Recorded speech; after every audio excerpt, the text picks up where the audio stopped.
Hello tout le monde, j'espère que vous allez bien. Aujourd'hui, on va se concentrer sur un riff mythique du fameux groupe les Red Hot Chili Peppers. Je me suis peut-être un peu emporté. Et le morceau sur lequel on va se concentrer aujourd'hui, qui cache un magnifique secret, une magnifique technique guitaristique, dont beaucoup, dont moi, négligent en jouant ce morceau ou d'autres choses, c'est Can't Stop. Alors pour illustrer ce que je viens de dire, on va aller voir quelques petites personnes qui le jouent sur internet, vu qu'il y en a des centaines de milliers, pour voir en gros quel est le réel souci. C'est parti.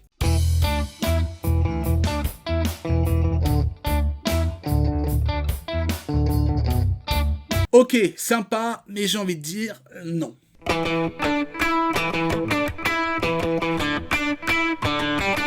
Bon, plutôt cool, mais pour un tuto, dommage. Encore une fois, on n'y est pas.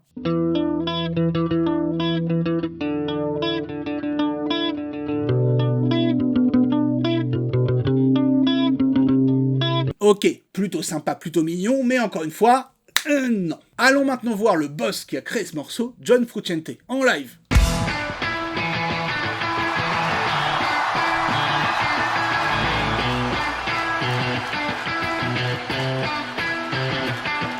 Oui, là je dis oui. Vous avez vu, il y a un comportement qui est totalement différent. Et ce comportement-là vient surtout de la main droite, mais une énorme maîtrise de la main gauche qui va, et c'est ça qu'on va voir aujourd'hui, vous apporter une force énorme pour tous les styles au monde. Guitare acoustique, électrique, ce que vous voulez, débutant, pas débutant, professionnel. Bref, c'est ce qu'on appelle, vulgairement entre autres, le skank. Alors certains vont me tomber dessus dans les commentaires parce que le skank réellement c'est une technique qui vient du reggae et qui est basée plus sur l'aspect rythmique des contretemps, etc. On peut l'appeler de plein de manières, hein. Je l'appelle ça le fraclé, le claqué, le bléqué, le bloqué, ce que vous voulez. Je le vulgarise tout simplement avec le skank, comme ça on a un mot genre je m'y connais, je me la pète, etc. Vous avez compris. Hein. Et en parlant de se la péter, c'est sûrement le moment de choper un level maximum en guitare puisque c'est le Chelou Friday. Donc grossièrement le Black Friday, j'ai mis toutes mes méthodes en réduction, les prix sont cassés, les prix sont barrés.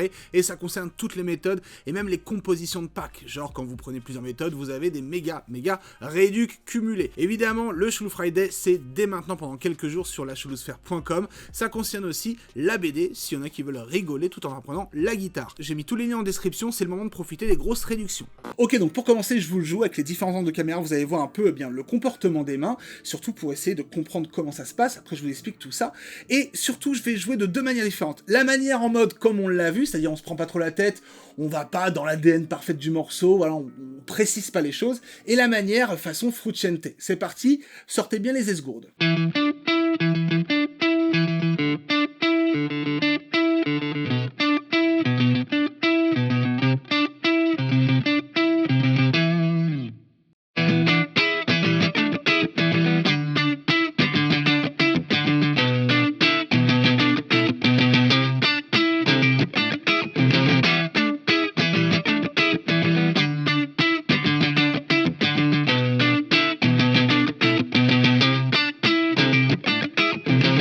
Ok, j'espère et je pense que vous avez entendu la différence entre les deux parties, le mode plus ou moins simple, on va le dire comme ça sans être méchant, et le mode beaucoup plus bien appuyé. Donc la grosse diff, elle se fait sur plein de choses. Le dynamisme, le punch, l'énergie, on s'éclate beaucoup plus, la texture, le relief, les nuances, les imperfections positive, j'ai envie de dire ça comme ça, et du coup ça change complètement la donne. Alors là vous allez me dire, mais attends, mais pourquoi on voit beaucoup de covers comme ça, en mode simpliste, et puis qui respectent pas le vrai jeu? Donc il y a même aussi des professeurs, comme on l'a vu, hein, qui donnent des cours comme ça à leurs élèves, en donnant une version un peu moyenne, on va dire ça comme ça. Alors il y a deux choses, il y a le côté quand on a affaire à un débutant, on apprend pour la première fois ce morceau, pas de souci, on n'est pas obligé de se comporter comme ça. Et il y a le côté aussi un peu flemmard, c'est-à-dire qu'on va pas aller plus loin que ce qu'on veut, on va pas vers la réelle identité. Et c'est vrai que c'est une technique qui peut être un petit peu coussi comme ça. Mais elle est hyper intéressante et elle est hyper utile pour tous les styles, encore une fois. Mais la grosse chose, c'est que même si vous êtes autodidacte, quand on va sur le net, on voit ce genre de choses. Donc des tablatures avec tout simplement marqué les notes et il n'y a pas l'écriture skank, on va dire ça comme ça. Parce que réellement, faudrait l'écrire de la sorte, quoi. Ok, donc par exemple là, en 2 clics, j'ai chopé une tablature de Can't Stop pour Guitar Pro, très bien notée, genre limite officielle. J'isole la partie qui nous intéresse et c'est vrai qu'on voit ce genre d'écriture. Alors moi, en tant que humble autodidacte, c'est vrai que quand je vois ça, bah, je vais y aller, je vais pas me prendre la tête, et je fais ce qu'on me dit.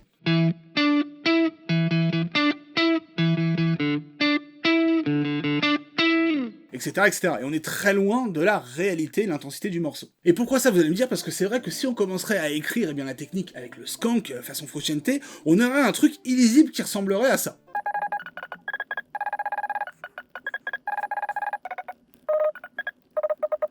Bon, voilà. Bon, je suis même pas allé au bout de la tablature, déjà, parce que c'est vrai, j'ai la flemme d'écrire, et je comprends les gens qui écrivent tablature, ça serait un enfer à écrire, presque illisible, c'est une sorte de papyrus, et on comprendrait rien. Et vous l'avez vu, il y a plein de X. Alors, le X, c'est quoi? C'est les fameuses cocottes. Et oui, les cocottes. En gros, cette sonorité très magique, ou chelou.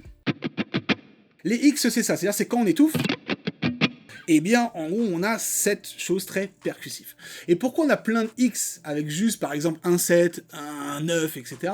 C'est parce que tout simplement, la base du jeu de Frusciante dans ce morceau, c'est exactement ça. C'est le fait de venir, en gros, taper tout. Vous voyez sa main comment elle est, hein. On est comme ça, même quand je l'ai joué tout à l'heure. On est comme ça, on se prend pas la tête, on applique juste des codes de cette main-là. Donc si je prends le 7, par exemple, la première note, hein, eh bien, en gros, au lieu de faire un truc très précis, on va plutôt essayer, alors pour le premier set, de taper tout. Et vous l'entendez, j'ai pas un truc qui fait... Non, j'ai vraiment que ma note 7 à l'intérieur des petites cocottes. Si on analyse, donc la première, elle ne sonne pas. Deuxième, c'est le 7. Troisième, elle sonne pas en cocotte. Quatrième, cocotte, cocotte et cocotte. Et ça, c'est la première étape à faire. L'entraînement, moi, j'ai fait pour travailler cette technique, pour être assez propre, eh bien, c'est vraiment de sélectionner juste une note et de comprendre le mécanisme, comment on fait. Et vous l'entendez, on a une note, certes, mais qui a de la texture. On a un effet vachement percussif derrière, un truc avec lequel on peut vraiment s'amuser. Alors comment ça se passe pour ce set là? Vous voyez ma main, elle est hyper renfermée, comme dans le live avec Frusciante quand il joue ça, hein, ou les mecs qui le jouent bien sur le net, on a une main qui est complètement renfermée, on ne sait même pas comment ça fait pour sonner. Donc réellement, mon pouce vient enrober ici, hein, de façon très hendrixien, notamment, c'est aussi de là où viennent ces techniques, hein, du fameux Jimi Hendrix. Mais effectivement, mon pouce, on le voit, il vient enrober le manche, mais surtout pour venir gêner la grosse corde sans appuyer. J'appuie pas, vraiment, je pose dessus pour avoir le son coupé. Ici, dans l'index, pour le coup, j'ai le 7, hein, choisissez la note que vous voulez, et bien la pulpe, uniquement la pulpe, mais la pression, pour justement avoir la note. Et du coup, pourquoi la pulpe? Parce que le reste du doigt qui est ici, on croit qu'il est dessus, mais la réalité, c'est que il est légèrement relevé. La pulpe ne fait que appuyer, ce qui fait qu'en dessous, voilà, on gêne les cordes. Si j'appuyais, on aurait ça, et là, on a un truc pas très beau. Donc première étape, on essaie de trouver. Alors, au début, peut-être que ça va faire... voilà, la petite dernière, là, l'avant-dernière, et on essaie de...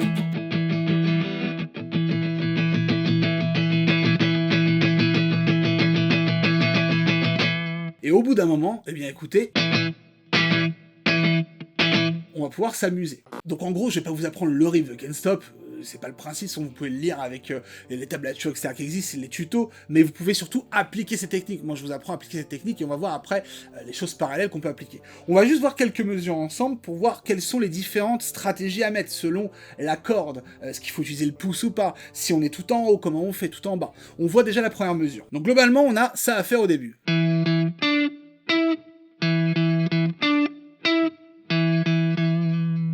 Donc nous, on va vouloir avoir que des X et une main qui ne fait que ça de l'autre côté. Pour le début, c'est ce qu'on vient de voir. Voilà, boum, les deux sets. Ensuite, par exemple, ici, je dois faire...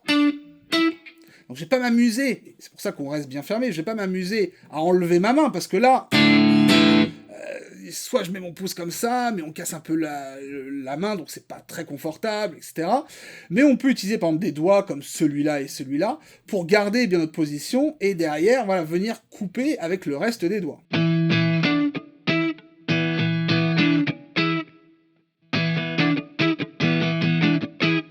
Vous voyez, il y a quelques petites imperfections, mais quand on va plus vite, ça marche bien. C'est ça aussi qui fait l'ADN du jeu. C'est ça aussi qui fait le côté, comme je le disais tout à l'heure, des choses pas très parfaites, voilà, des petits défauts, mais hyper bons, en fait, qui font vraiment très humain et qui donnent l'authenticité du riff. En gros, ça nous permet aussi de remplir notre mesure, eh bien, de cocotte, si vous voulez. Au lieu d'avoir un truc, fade, plat, avec des pauses, on va avoir un truc avec, à l'intérieur, parfois des notes étouffées. Vous entendez les petites cocottes seules, je fais tout doucement.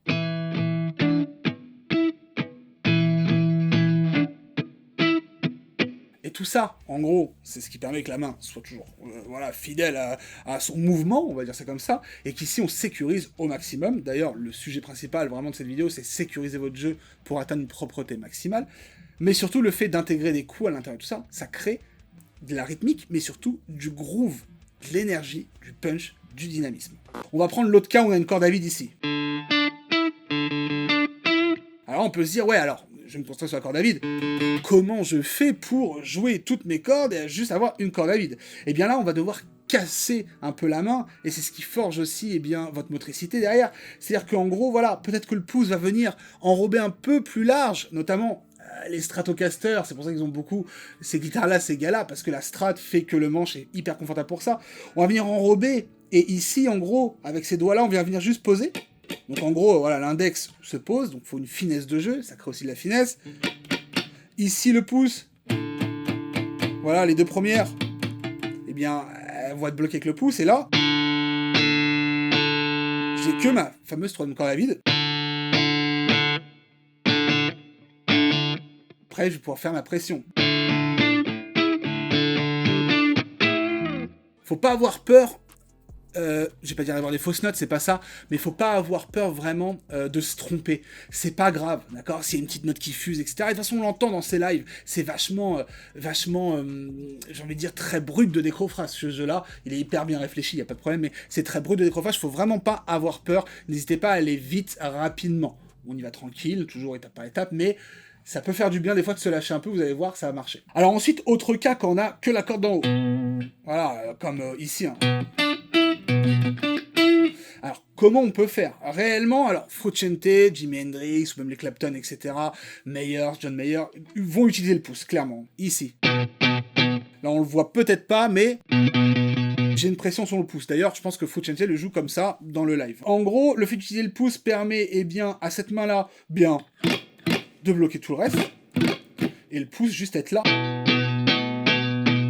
Voilà, on a le pouce, tranquille, j'appuie, et derrière, on a toutes les cocottes. C'est pas facile parce qu'il y a une pression du pouce, donc on a une action de pression, et on a une finesse des autres doigts. Donc dans la même main, on a deux actions différentes. Mais encore une fois, ça vous prouve à quel point cette technique est hyper efficace pour le petit cerveau, et aussi bien pour votre jeu personnel. On peut, comme moi, ne pas être à l'aise avec le pouce. Voilà, moi c'est pas été dans mon apprentissage, hein. Je suis pas passé par ces guitaristes-là quand j'apprenais avant, donc du coup l'utilité du pouce, j'ai un petit peu de mal avec, donc c'est vrai qu'on peut utiliser, comme la technique tout à l'heure, quand on a la corde tout en haut, l'index, on met la pression vraiment sur la pulpe, et derrière, vous entendez des fois les petites notes, voilà, on essaye de couvrir avec le bas de l'index, et on a que la pression en haut. Des fois, on peut avoir une qui sonne, donc on peut utiliser d'autres doigts, pour venir couvrir, il faut trouver sa propre voix guitaristique de la propreté. Voilà, là on a fait à peu près tout le panel de possibilités qui peut se trouver sur un manche. Alors, c'est vrai que là c'est efficace pour ce morceau, mais c'est efficace pour un tas d'autres choses. Croyez-moi, en gros, déjà en termes de propreté de jeu, vous allez gagner un max. Mettez ça dans votre routine, vous allez voir, déjà vous allez passer un step. Rien que par exemple pour les départs de solo, on aime bien des fois jouer une note, pas de souci, mais c'est quand même bien mieux quand on a un petit peu de relief et de texture en faisant... Vous entendez ce départ? Le début là. Voilà. Avec la note. Et bien ça c'est quasiment cette technique là, c'est-à-dire qu'en fait je viens couvrir et c'est bien mieux en tout cas dans certains cas que de faire juste un peu fade. Voilà, là on met un peu de texture, un peu de relief et un peu de corps à son jeu. Ça peut être aussi mortel pour d'autres phases trop cool, les petits riffs, les petits solos, les trucs pour se la péter. Genre si on fait ça...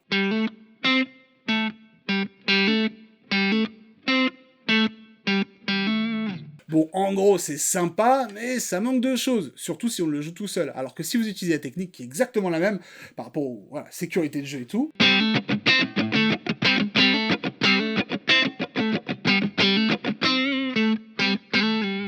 Voilà, encore une fois, hein, vous l'avez vu, les mêmes codes. Ici, bam, tout le temps.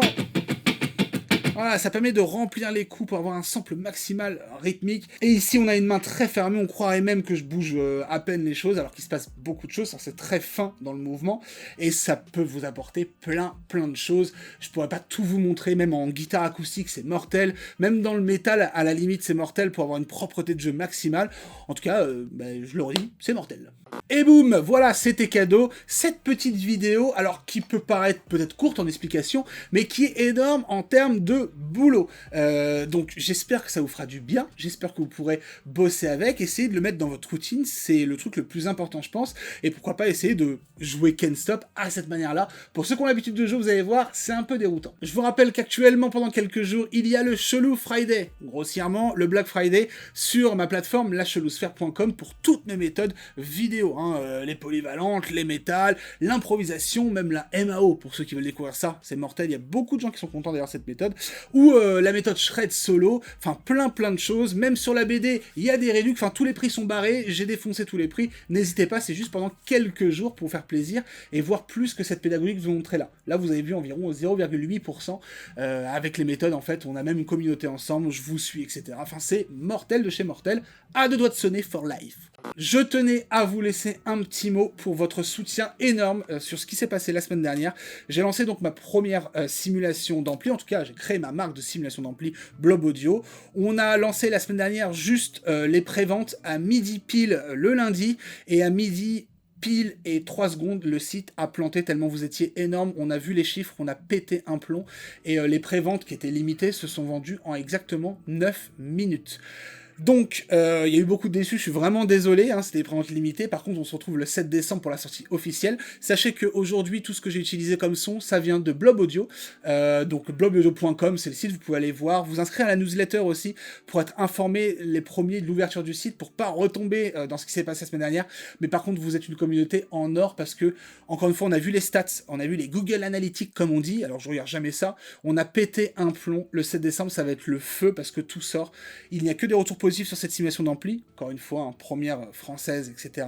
100% France, enfin, on a mis tout notre cœur dedans, c'est un énorme projet, on n'est pas genre en train de développer un tout petit truc, c'est vraiment une énorme marque, donc merci à tous pour votre soutien énorme. Le 7 décembre vous attend, il y a l'Instagram de Blob Audio pour être informé de tout, hein, donc n'hésitez pas à aller le voir, et puis peut-être que dans quelques jours, quelques semaines, je sais pas, je ferai gagner une prévente limitée en physique, on va voir ça. Mais accrochez-vous bien, il y a beaucoup de monde qui vont en parler, vous allez péter un plomb. Bref, la chelouterie n'est jamais finie, maintenant je vais le dire, la blobberie non plus, et puis je vous retrouve pour de nouvelles vidéos très bientôt. Là on va attaquer le sévère, le dur. Merci à tous encore une fois, ciao, bye bye.